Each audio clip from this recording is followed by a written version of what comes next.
Berdoa mulai.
Ucapkan salam.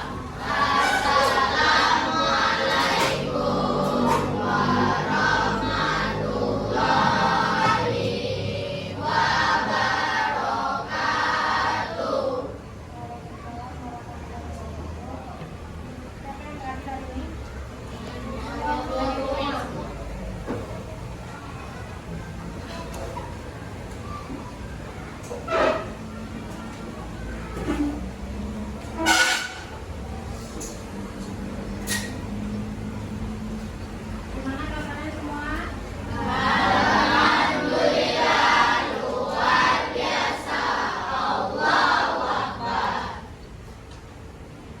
Udah makan?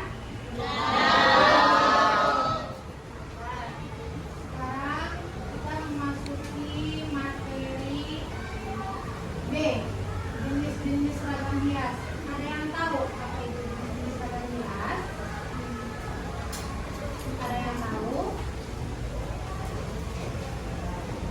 Ada yang tahu nggak? Nggak ada. Kita bahas sama-sama ya.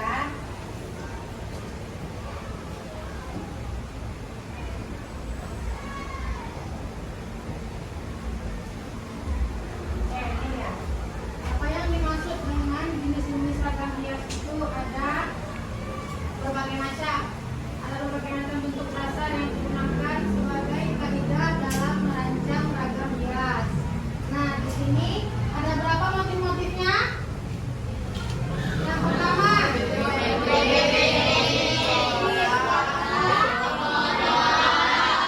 oke, yang ketiga, nah,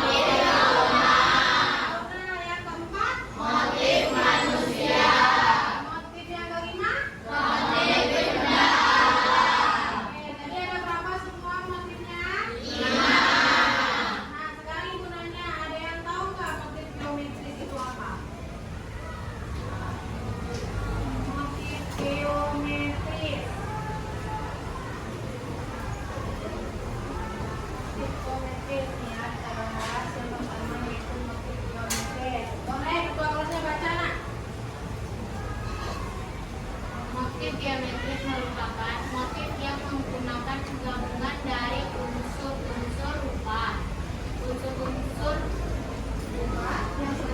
rupa yang sering ditemukan dalam ragam hias adalah Yang pertama, unsur yang kedua, yang ketiga, oke, lanjut baca.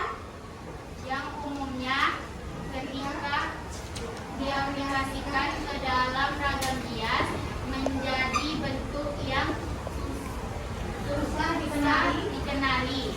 Bentuk aslinya bersifat abstrak. Motif geometris antara lain yaitu yang dipanggil yang pertama motif tumpal. Ada yang tahu motif tumpal? Tidak. Nah, sekarang ibu tanya, unsur-unsur yang sering ditemukan dalam ragam hias apa aja?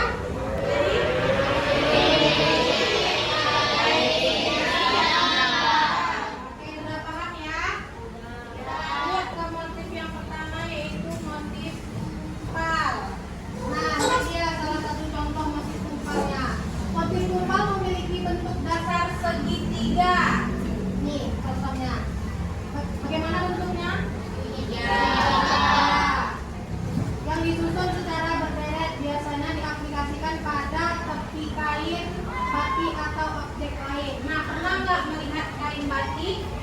di tepi-tepi kain batik itu motifnya segitiga dan rapat-rapat.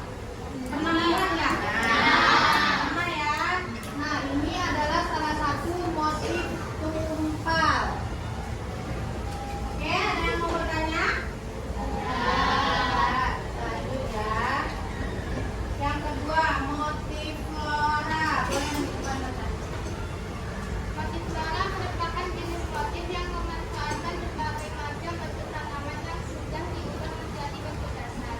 Wujud flora yang sering digunakan pada motif ini adalah bunga, pohon hayat, batang, daun, dan sayur-sayuran. Motif bunga yang sering digunakan sebagai objek dasar adalah bunga teratai, mawar, setar, serangga, dan motif pohon hayat.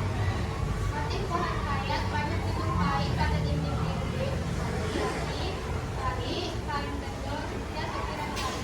Sementara itu, motif batang, daun, dan sayur-sayuran mempunyai hubungan yang tidak dapat terpisahkan karena ketiganya selalu berkesinambungan menjadi satu. Ketiga motif ini dapat dilihat pada batik, ukiran kayu, dan lukisan.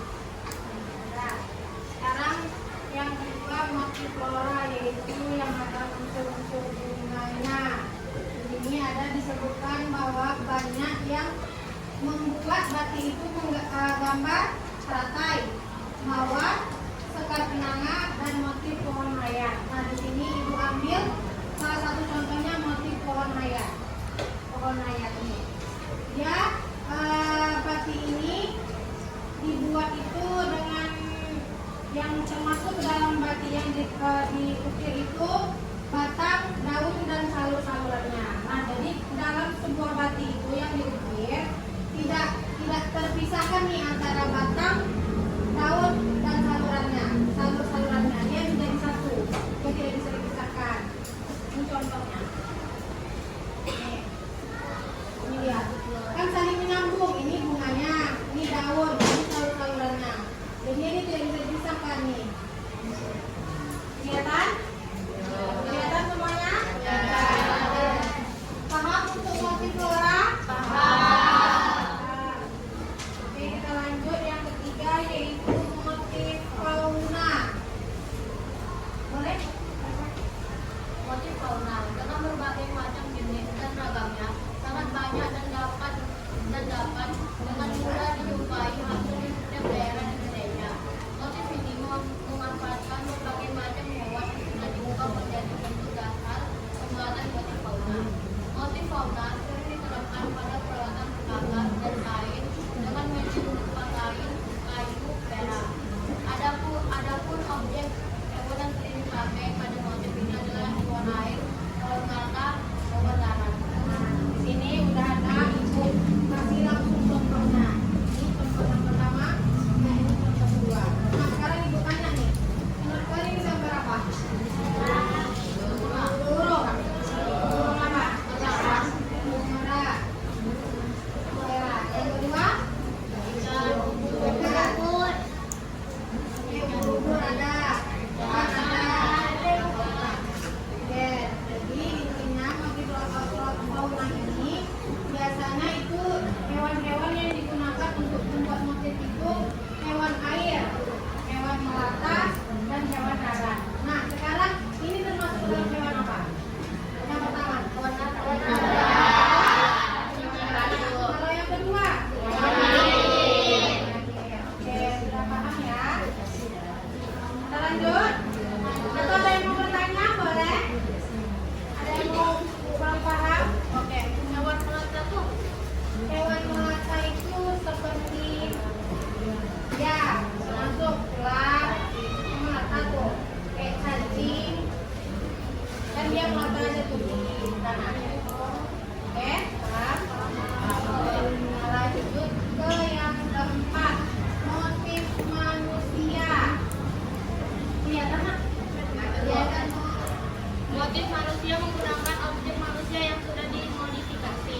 Awal kemunculan beragam hias motif manusia ditemukan pada negara yang bergambarkan manusia yang menunggangi kuda.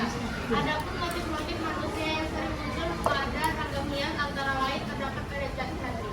Nah, di sini kalau motif manusia ini banyaknya melihatnya itu seperti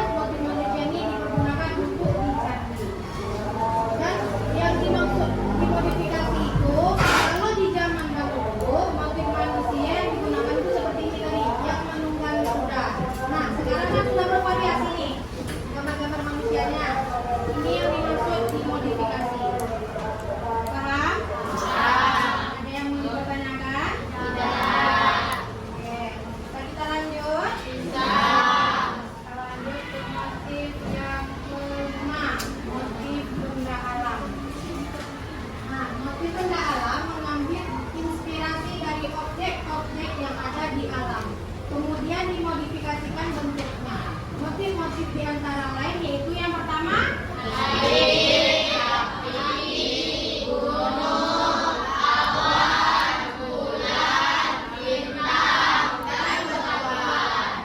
ini ada banyak motif-motifnya, tapi ibu mengambil 2 contoh. Ada yang tahu ini? Motif bulan. Mana? Yang mana yang bulan? Ini bulan. Yang sebelah sini? Oke, sudah terbayang ya bentuk-bentuk awannya nih. Dan ini juga sudah emang betul-betul kelihatan sekali bentuk bulannya. Paham? Bagian C, bahan dan alat mendesain ragam hias. Bagian C ini dia sama halnya dengan menggambar, mendesain ragam hias juga merupakan mewujudkan ide atau gagasan yang dituangkan ke dalam media. Media merupakan peranti atau barang yang digunakan dalam proses mendesain. Nah, jadi di sini ini menjelaskan tentang bahan dan alat untuk mendesain. Kita masuk ke bagian bahan. Nih. Bahan merupakan medium berupa barang atau benda yang digunakan dalam mendesain, yang dalam proses penggunaannya habis dalam sekali pakai. Beberapa bahan yang digunakan dalam mendesain yang pertama,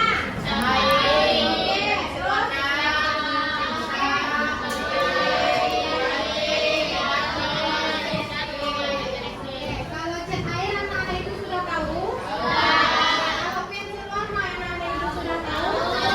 Kalau tinta anak-anak itu sudah tahu. Kalau lilin batik tahu. Pewarna tekstil tahu. Tahu. Oke, sekarang kita lihat ya. Nah, lihat. Ini lilin batik seperti ini. Ini dia ketika beku. Jadi ketika kita ingin menggunakan lilin batik ini dia harus dicairkan. Dicairkan terlebih dahulu. Ini ya, lilin batik. Ini yang kedua, pewarna tekstil. Nah, ini dia. Dia berupa buku. Pewarna tekstil itu dia berupa buku. Buku ini dia. Untuk sebelum sama seperti ini tadi. Kalau ini tadi kita sebelum menggunakannya harus nah, kalau yang berjenis buku seperti ini sebelum menggunakannya kita harus memberikan air. Nah, oke, berarti udah paham ya air semua cara menggunakannya bagaimana? Oke, ini bagian yang selanjutnya.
ini nih dia digunakan ketika kita ingin mengukir di kayu.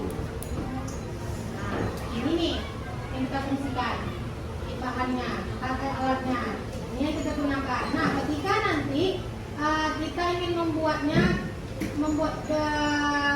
contoh ini dengan pahat ini, kalau ini tidak bisa, baru kita minta bantu dengan ini untuk menongkoknya.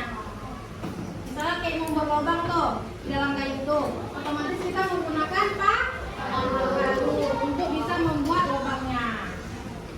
Nah, ada lagi yang ingin